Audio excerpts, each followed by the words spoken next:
Okay, we're in the last paragraph on 826 before the Vav. Chovos HaLevavos shekodem biurim b'sefer hazeh. All the duties of the heart. We spoke about Avos Hashem, Avodas Hashem. I mean, if a person, let's say, abstains because he's just an aesthetic, he believes in nature, or he's not a materialistic person, it has nothing to do with serving Hashem. So it's whatever comes to mind. That's where you're at. It's not rooted in in an objective, in a mission, in a purpose in your existence. So he says all this we're discussing now was predicated on everything he discussed before. Avodas Hashem, Yiras Hashem, Avos Hashem, Atochayv behen vein amud haprishus min olam, and that is the basis. That's the pillar of precious, of abstinence from the world. Chakor alein. You should delve into them. Hadbikem el libecho, attach them to your heart. Tagia ben l'chol hatov, and will bring about everything that is good. Avobir mashebo b'sifrei hakodesh. Dibra b'seinu zechorim levrocham in aprishus min olam. These are what you find in Sifrei HaKodesh. And the meaning, he says, the Holy Scripture. Dibra Rabbi Seinu zechorim levrocham in Chazal. Regarding this area of preachers of abstinence, Yaakov, what was when Yaakov fled to Lavan's house? What was his tiro? We're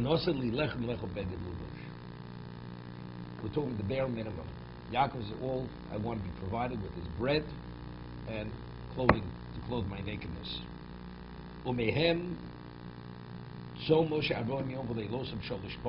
Every time he ascended to Shemayim, he says, Lechem ochalti mayim lo shosisi. He did not eat bread or drink water for a 40-day period. Even though the Gemara speaks about this. You have the you say when you're in Rome, you're like a Roman. So the Gemara says, when you're in Shemayim, you're in a location where there are malachim and angels.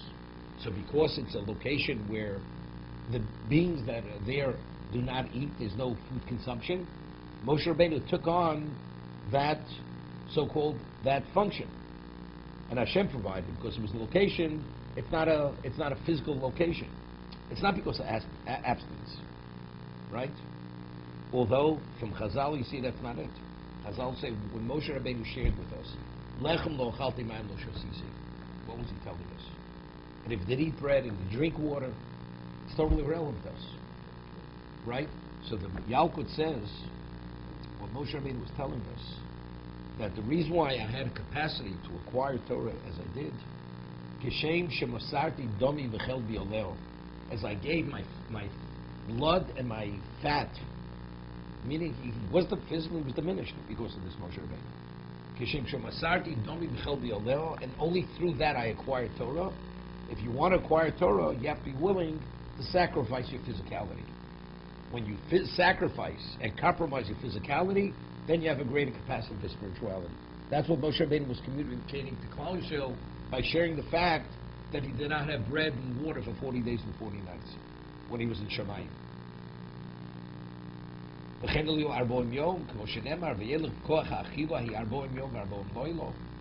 though it was miraculous. A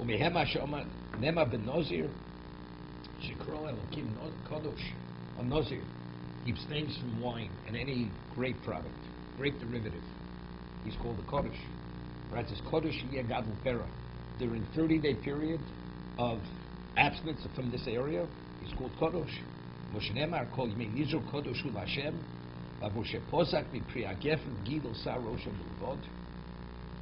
So here he's only abstaining from one species, grape, and not cutting his hair. That's not called a Kodesh.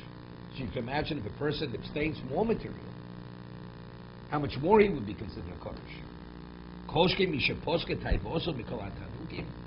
person who has reined in on all his desires, from all pleasures of the world, he has even greater reward, meaning the effect has greater value. Here it's only one specific area. Now first of all, why is it only one area? The Gemara says, the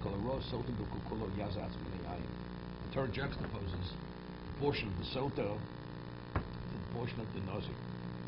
What do we derive from that juxtaposition? Or it says, if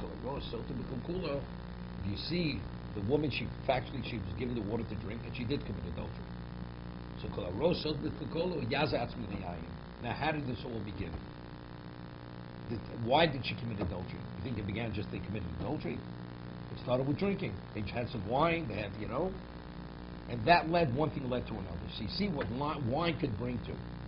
So by denying himself, refraining, abstaining from wine, this is offense that Chas v'Shalom shouldn't come to such a thing. Shouldn't come to commit adultery. So if that is enough, he's reining in on the area which could bring that about. That's already called Kedusha. So weaning yourself from all material, that you shouldn't be subject to what? The desire, that should dictate your life. Definitely that's called Kedusha. That's the Kal V'chomer that the Chovos HaLevavos is making over here.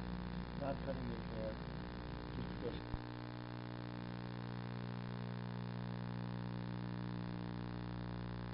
Tells a story in Dorim.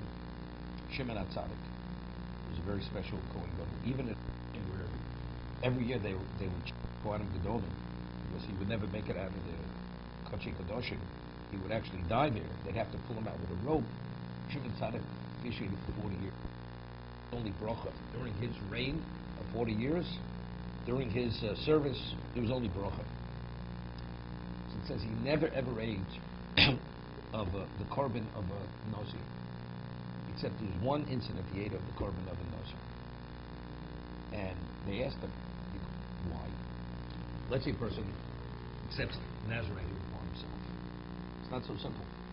Not to cut your hair, not to contaminate yourself, not to eat grapes, drink wine. It's not simple.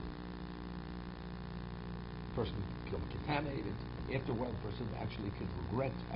Why does a person become a Nazir?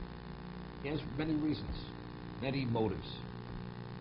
But if the motive is not pure enough, ultimately it could lead to a level of regret. Do you regret ever? Why did I have to accept this upon myself? Even if he makes it through. But there was one case, he saw this very handsome young man, and he had beautiful hair, and very handsome, and he was not groomed, and he was bringing his korban. So Shimon HaTzadik said to him, why are you actually destroying your beauty? Why did you become a Nazir? He says, I'll tell you the story. He says, I was a shepherd, and I was with my flocks out in the field. I took my flock to water them at the spring, and I looked in the water, and I saw my reflection, and I saw how beautiful I was. And all of a sudden, my evil inclination says to me, with such beauty, the world is your world. Why don't you take advantage of it? Meaning, have an illicit sexual relationship. Take advantage of your beauty. So, the moment he had that sense of what was happening, he made himself into a Nazir. Because what is a Nazir? It's his Kodesh Gadol Pera. He should be sanctified. What do you grow the crop of hair? That after 30 days you shave it off. I will destroy that beauty. I will not allow that to take control of my life. So because he became a Nazir with such a pure intent not to sin, Shimon HaTzadik says, his korban Nazir, his korban I will eat of. Well, that was the only korban Nazir that he ever ate of. The Shalmei Nazir. If there's a Shalom he brings, he ate of his portion. What? Of course, but he said, but he committed himself to shave off the hair. That was enough. He was going to shave off the hair. So the concern that you had about the regular Nazir, not this young man, was what? That he would regret that he became a Nazir. Because a person has many reasons why he accepts it upon himself. It's like a momentary feeling, or you want acknowledgement from other people. Who knows why people? So he felt that the korban would be tainted in some No, way? because you cannot bring a tainted korban. No, the korban's not tainted. The intent, the korban's 100%. But we're talking about the intent of the person who made the commitment initially to become the Nazir. Wasn't pure. That's the reason why you partake. You felt that would somehow infuse into the korban something. It's a deficient korban. Although it's not. It's not. It's 100%. Right, 100%. Correct. Because otherwise the Torah wouldn't allow it.